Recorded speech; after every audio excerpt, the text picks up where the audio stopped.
So ayun, okay KJX, kumusta kayong lahat? Good morning, good morning sa ating lahat. Maaga tayo nag-update dahil aalis ako pero kaya lang din ako nag-update kasi nakita natin na break na yung 42,000, no? Yung sinasabi natin.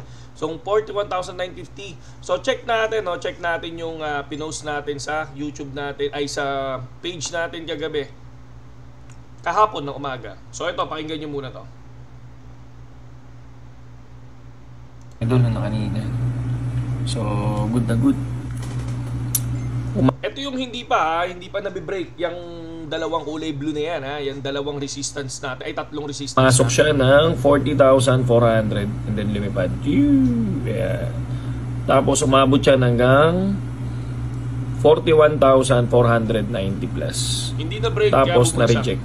Bumagsak. And then ito, nag-retest. Susubukan niya ulit marating yan. Once na pumalo dito yan, possible, lumipad. And then take profit sa mid. Okay. So, yun yung sinabi natin. Once na pumalo dito yan, no, sa 41,579, kahit mid, mag-take profit ka na. Kasi, bakit ko sinasabi yun? Dahil minsan, hindi nararating to. Tong 41,950 na yan. So, minsan, ang nangyayari dyan, pag narating na katulad yan, sakto, biglang nag-break.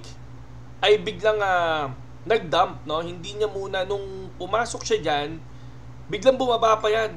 No? Bumaba pa yan hanggang dito. Ulit sa kalahati, mga idol, no? Doon yan bumaba, no? Kaya minsan yung iba nagpapanik, kaya nangyayari napapa-take profit or minsan karaniwan pala kasi napakataas ng leverage ng mga pumapalo, yung mismong nag-open position. Kaya nakakatakot mga idol kapag sobrang taas ng leverage mo tapos biglang magulat ka, konting dump niyan, grabe, no? Biglang usunog ka na, di ba?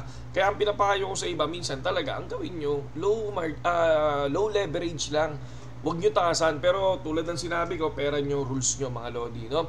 So ayan yung sinabi natin dyan, and then tingnan natin to. Tapos waiting sa 41,950. Waiting sa 41,950. And then ayun, lipad. Kaya lang pag na-reject dito sa 42,175, possible ano mangyayari? Possible dump. So dump. Yun yung sinabi natin yan. So ngayon ito, nandito na tayo sa area na to, no? Ito yung time na hindi pa nararating. Maglalaro pa siya dyan.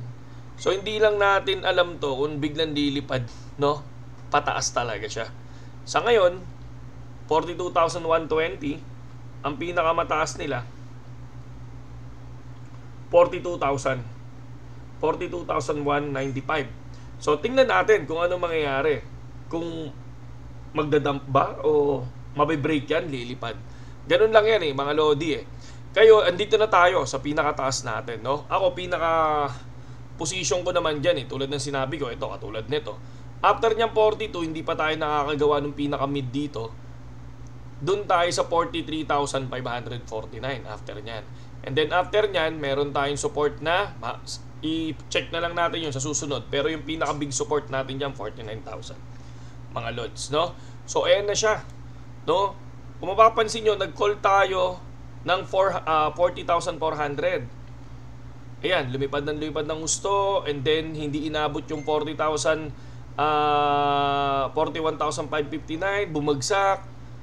And then, pumalo ulit, bumagsak na naman, saktong-sakto sa 41,549, ayan yung line. And then, nag-recover, lumipad, ayan. So, nung lumipad, biglang bumaba na naman. So, nakakatakot yung market pag gano'n, di ba? So, kaya ingat lang, no? Ingat lang. Sabi ko nga, pag nagbigay tayo ng TA, ako, ang technique ko, pag nagbigay ako ng TA, kunyari, 40,040, di ba? Pinakita ko naman nung nakaraang video yan. Magti-TP ako ng 40,500. After nyan, papasok ako ng 40,600. And then, kalahati nyan, dun ako magti-TP. Yung iba, nag-TP dito. Nag-TP ako 41,400. So, ayan. Ngayon, nagle-letter M pattern siya. Karaniwan kasi sa letter M pattern, no? Medyo nagda-dump yan. Medyo lang ha. Pero syempre, iba pa rin yung pag na-break yan. Okay? Pero, kapag hindi yan na-break, possible, syempre bumaba yan. Yun lang naman yun. Yun lang yung sa akin mga lodsa. Kaya ingat lang sa trading, no? Tingnan nyo maigi. Baka mamaya, fake pump yan, di ba? So, yun lang yung ating binibigay natin sa inyong risk management. Kaya, kapag ka pumapasok kayo, i-check nyo muna kung na-break yung ginawa nyong resistance, di ba?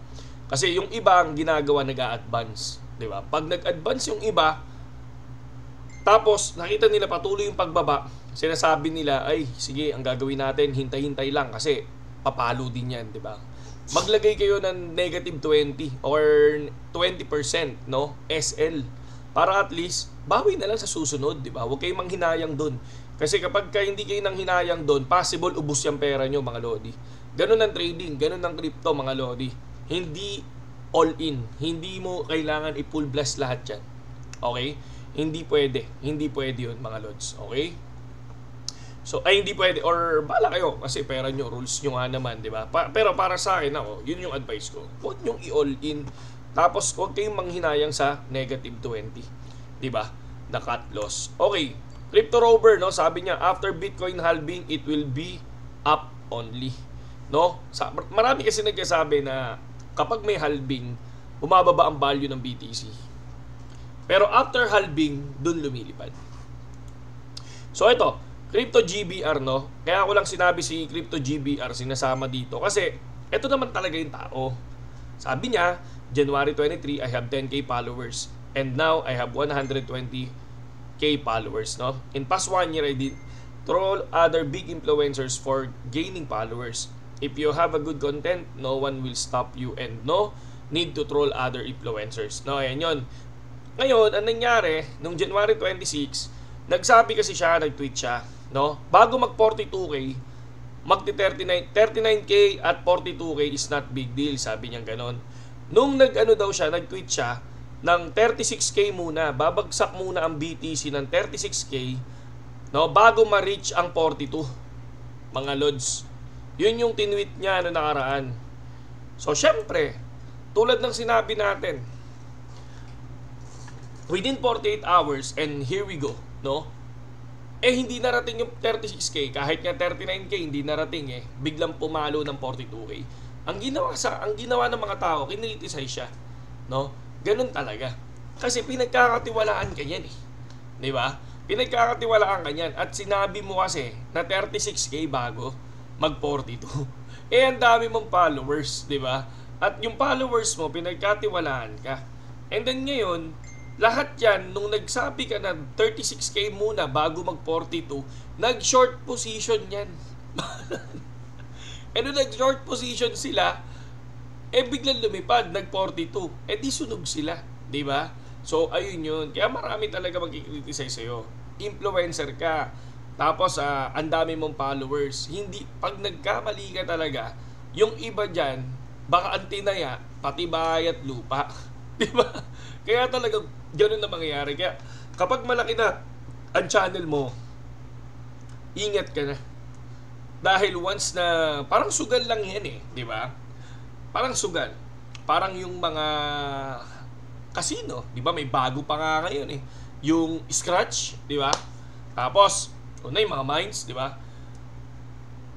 Lahat sila ngayon, makikita nyo, pinagtatawanan, di ba? Pinapanood pa rin sila, pero ngayon, alam na ng mga tao na yung ginagawa nilang promotion na yun, talo lang din. Hindi na nanalo. Talagang commission lang talaga. Yung talagang nila doon.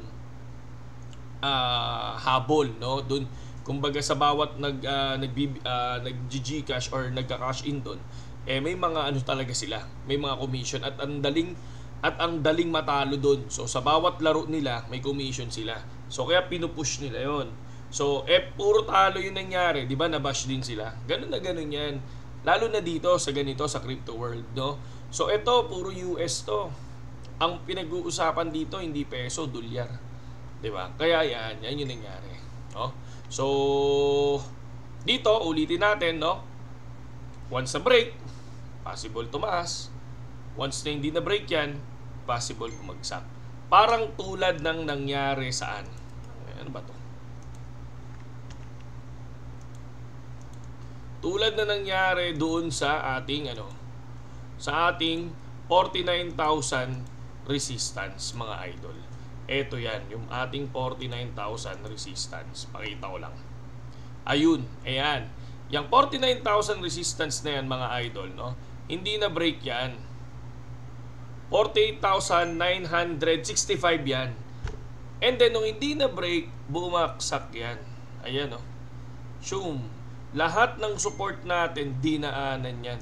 And then dito, nagkaroon ng mid, and then bumagsak ulit. At dun na-reach ang pinaka all-time low natin na, sa akin sa charting ko, na 38,560. At ang 38,560 na yan, pag tiningnan mo doon sa historical chart, no? Sa historical chart natin, tagal. Sorry, yung tagal. Ay.